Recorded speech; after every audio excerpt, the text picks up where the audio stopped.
السلام علیکم ورحمۃ اللہ وبرکاتہ۔ ناظرین حضرات، جیسا کہ آپ کو معلوم ہے کہ ہم نے کل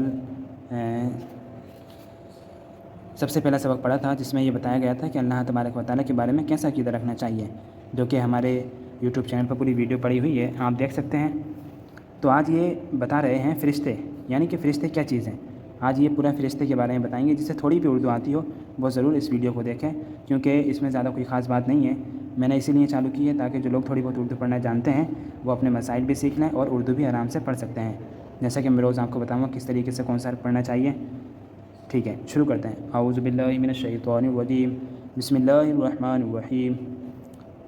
ان کا طرز عمل یہ ہے کہ پہلے سوال کرتے ہیں، پھر اس کا جواب دیتے ہیں۔ انہوں نے دیکھو خدا تعالیٰ کی کتابیں ہیں، اس میں سوال کیا پھر جواب دیا، پھر سوال کیا پھر جواب دیا، پھر سوال کیا پھر جواب دیا۔ تو اسی طریقے سے یہ پوری کتاب کے اندر ہے۔ بہت اچھی کتاب ہے، آپ کو پڑھنا چاہیے۔ بتا رہے ہیں سوال نمبر 1، فرشتے کیا چیز ہیں؟ ٹھیک ہے، تو ابھی جواب دے رہے ہیں۔ فرشتے انسان کی طرح ایک مخلوق ہیں، لیکن وہ نور سے پیدا کیے گئے ہیں۔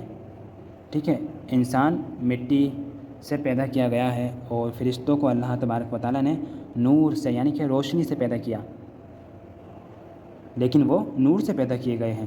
نہ یہ اس طریقے سے جو ہوتا ہے نا وہ نہ پڑھا جاتا، نہ مرد ہیں نہ عورت ہیں۔ ٹھیک ہے، ان میں یہ نہیں ہوتا کہ جیسا کہ جنات وغیرہ ہوتے ہیں تو اس میں مؤنث بھی ہوتی ہے اور مذکر بھی ہوتا ہے۔ مؤنث کہتے ہیں عورت کو اور مذکر کہتے ہیں مرد کو۔ ٹھیک ہے، مرد ہیں نہ وہ مرد ہیں اور نہ عورت ہیں، نہ کچھ کھاتے ہیں نہ پیتے ہیں، ان کی خواہش نہیں ہے کھانے کی۔ ٹھیک ہے، اللہ رب العزت نے انہیں ان سب چیزوں سے پاک رکھا ہے۔ لیکن جنات اور انسان کھاتے ہیں، جیسا کہ اللہ تبارک و تعالیٰ نے ارشاد فرمایا، میں نے جن اور انس کو صرف عبادت کے لیے پیدا کیا۔ ٹھیک ہے، تو ہم بھی انسان ہیں اور جنات بھی ہماری مثل کے ہوتے ہیں اور فرشتے بھی ہماری ہی طرح ہوتے ہیں۔ ٹھیک ہے، یہ بتا رہے ہیں نا کہ فرشتے انسان کی طرح ایک مخلوق ہیں، جیسا کہ ہم ایک مخلوق ہیں اللہ تبارک و تعالیٰ کی، ایسے ہی فرشتے بھی اللہ رب العزت کی ایک مخلوق ہیں۔ جتنے کام خدا تعالیٰ نے ان کے سپرد کیا ہے اسی میں لگے رہتے ہیں۔ کچھ فرشتے بندوں کا اچھا برا عمل لکھنے پر مقرر ہیں، جن کو کرامن کاتبین کہا جاتا ہے، جو کہ ہمارے دونوں کاندھوں پر ہمتن رہتے ہیں۔ انہی کا نام کیا ہے؟ کرامن کاتبین ہیں۔ جو لوگ ویڈیو بناتے ہیں تو وہ کسی کو ہی راستے میں پکڑ لیتے ہیں کہ بتائیے کرامن کاتبین کنہیں کہا جاتا ہے، تو اس ٹائم اگر آپ کو پتہ ہوگا تو آپ جواب دے دیں گے، تو بہت سے لوگ آپ کی ویڈیو بھی دیکھیں گے تو انہیں پتہ چلے گا آپ کے ذریعے، تو آپ کا ثواب ملے گا۔ ٹھیک ہے، تو اس لیے لیکن آج میں آپ کو ایک بہت حیران کر دینے والی بات بتاؤں گا کہ کرامن کاتبین 2 فرشتے ہیں، یعنی کہ ان کی پوری جماعت ہوتی ہے، جیسا کہ ہمارے کاندھوں پر بھی ہیں، آپ کے کاندھے پر بھی ہیں، تو یہ پوری جماعت ہے۔ یہ کتنے لوگ ہیں دنیا کے اندر، تو سب کے کاندھوں پر یہ ہوتے ہیں۔ ٹھیک ہے، تو کرامن کاتبین انہوں نے کیا کہا تھا؟ کچھ فرشتے بندوں کا اچھا برا عمل لکھنے پر مقرر ہیں۔ اچھا برا، تو اب اس میں ہمیں یہ کیسے پتہ چلے گا کہ اچھا عمل کون لکھتا ہے اور برا عمل کون لکھتا ہے؟ تو دیکھیے، کرامن کا مطلب ہوتا ہے اچھا، تعظیم، ٹھیک ہے، اور کاتبین کا مطلب ہوتا ہے لکھنے والا۔ تو اب کرامن جب لکھے گا جو ہمارے سیدھے کاندھے پر ہوتا ہے تو یہ ہماری اچھائی کو لکھتا ہے، لیکن کاتبین جو ہوتا ہے ہمارے بائیں کاندھے پر، تو اس کا کوئی بھروسہ نہیں کہ یہ کیا لکھیں، یعنی کہ یہ ہماری برائی بھی لکھتا ہے۔ اس لیے کاتبین، جب کاتب ہوتا ہے تو ہم اس سے کچھ بھی لکھوا سکتے ہیں، جیسا کہ کاتب کا مطلب ہوتا ہے لکھنے والا۔ اگر ہمیں لکھنا آتا ہے، آپ ہمارے پاس آؤ گے کہ ہمیں یہ نام لکھ کر بتا دیجیے، تو ہم لکھ دیں گے، کیونکہ ہم کاتب ہیں، لکھنے والے ہیں۔ ٹھیک ہے، جب کرامن سے لکھوایا جائے گا تو وہ اچھا ہی لکھے گا، برا نہیں لکھے گا۔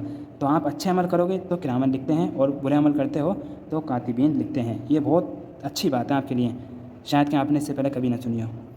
پھر دیکھیے، کچھ فرشتے قبر میں مردوں سے سوال کرنے پر مقرر ہیں، جن کو منکر نکیر کہا جاتا ہے، اور کچھ فرشتے حضور علیہ الصلوۃ والسلام کے دربار میں مسلمانوں کو درود و سلام پہنچانے پر مقرر ہیں، یعنی کہ ہم حضور نبی رحمت صلی اللہ تعالیٰ علیہ وسلم کے لیے درود شریف پڑھتے ہیں، تو کچھ فرشتے ایسے ہیں جو ہماری درود شریف کو حضور نبی رحمت صلی اللہ تعالیٰ علیہ وسلم کی بارگاہ تک لے کر جاتے ہیں۔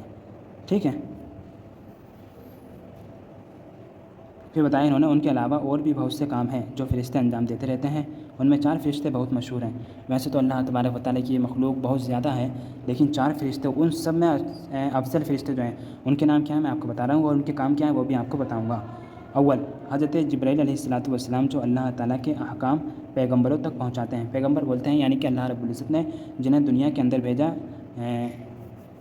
علم کے لیے، یعنی کہ لوگوں میں علم پھیلائیں، جیسے کہ ہمارے حضور نبی رحمت صلی اللہ تعالیٰ علیہ وسلم اور انبیاء اکرام جتنے بھی ہیں، 1,24,000 کم و بیش 2,24,000 انبیاء اکرام علیہم الصلوۃ والسلام، یہ انہیں سب کو کیا بولتے ہیں؟ پیغمبر بولتے ہیں۔ ٹھیک ہے، دوسرے حضرت اسرافیل علیہ السلام، جو قیامت کے دن سور پھونکیں گے۔ سور کیا چیز ہوتی ہے؟ تو ہم قیامت کا بیان پڑھیں گے آگے آنے والا ہے، تو اس میں انشاءاللہ ہم پورا بتائیں گے سور کیا چیز ہوتی ہے۔ تو یہ کام جو ہے وہ حضرت اسرافیل علیہ السلام کے ذمے میں ہے، جو قیامت کے دن کیا کریں گے، سور پھونکیں گے، اس طرح لکھا جائے گا، دیکھ لیجئے۔ تیسرے حضرت میکائیل علیہ السلام جو پانی برسانے پر اور روزی پہنچانے پر مقرر ہیں، یعنی کہ جو بارش ہوتی ہے تو یہ حضرت میکائیل علیہ السلام کے حکم سے ہوتی ہے، اور روزی یہی پہنچانے پر مقرر ہے، یعنی کہ حکم اللہ تبارک و تعالیٰ کا ہوتا ہے اور کام یہ کرتے ہیں۔ چوتھے حضرت اسرائیل علیہ السلام، اسرائیل بہت اچھی طرح جانتے ہیں آپ لوگ، اسرائیل علیہ السلام کون ہے؟ جو لوگوں کی جان نکالنے پر مقرر ہیں، کیا؟